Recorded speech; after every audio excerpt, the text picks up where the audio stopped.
Things never change.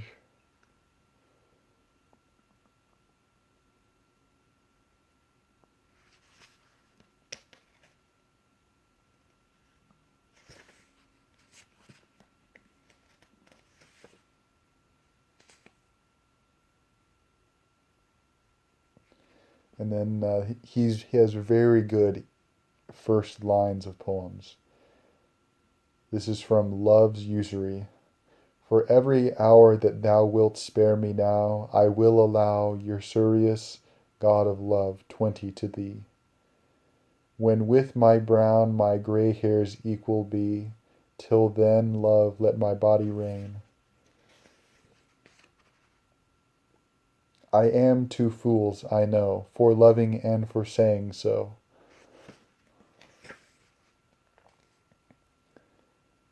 And this is one of the best, like, if you need a line to tell your girlfriend or something, well, maybe a long-term girlfriend. This is from The Legacy. When I died last, and dear I die, as often as from thee I go, though it be but an hour ago, and lovers' hours be full eternity. I think that first part is just, he words it well. When I died last, and dear I die, as often as from thee I go.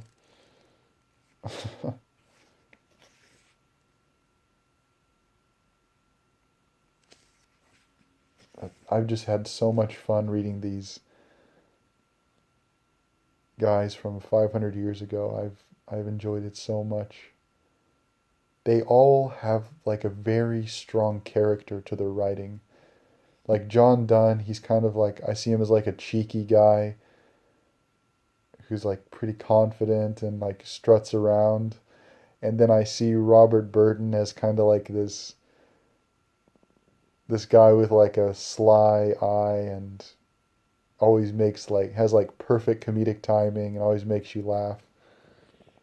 And then I've also gotten a book, The Complete Angler by Isaac Walton, who I didn't know at the time when I ordered it, but I ordered it at the same time as Robert Burton and John Donne, who was a biographer of John Donne, which I always seem to get lucky like that. Out of random chance, I happen to find connections between authors, and it really is satisfying, but I don't know how it happens. And then three other books that I had pre-ordered a couple months ago, they all came out January 31st. And two of them are by the same Brazilian author, uh, Radu Nassar. Don't know if I'm saying that right. His parents were from Lebanon and they moved to Brazil. And he published his first book in, I think, the 1940s or 1950s. And his first book was very popular. And he won I believe, the Camões Prize a couple of years ago. But he published a second book and then he quit writing. And his published works only equaled about 300 pages. But he was considered one of the best writers in the Portuguese language, especially in Brazil at the time. And he became a farmer. He just stopped and became a farmer. I just think that's very interesting because I was fascinated by Rimbaud for a while, and everyone knows his early years until he was 21, and then he left to go to the Dutch Indies. Wait, he went to go to like Sumatra and Java. I don't know if those are called the Dutch Indies, probably not.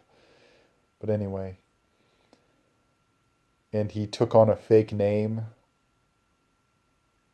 He enlisted with the Dutch military and took on a fake name, and he decided it sucked, so he took a boat to South Africa, and then he went back to England for a little while, and that part of his life is not recorded at all when he went back to England. And then he goes to France and then to East Africa, and then that's where he sets up his gun running and all that. But I've always found that interesting that he was basically the best poet at the time, and he was only 21. And if he would have continued, he definitely would have been like, if not one of the best in the language, one of the best poets, in the late 1800s.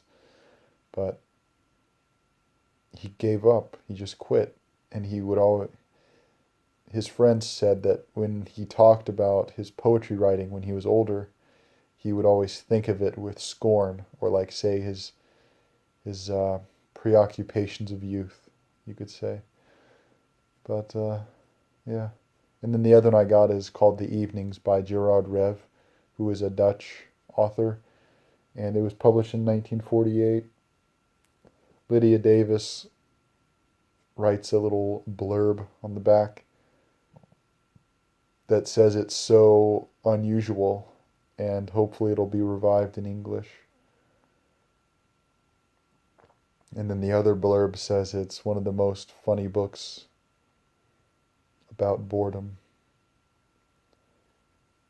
And some Dutch group rated it the best book in Dutch. And I've had really good luck with Dutch authors.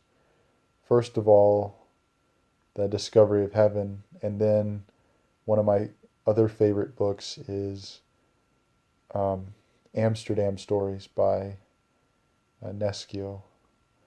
So I guess that's a long enough book ramble.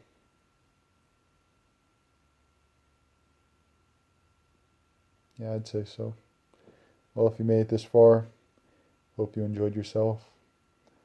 Don't forget, death is a gang boss. Bye.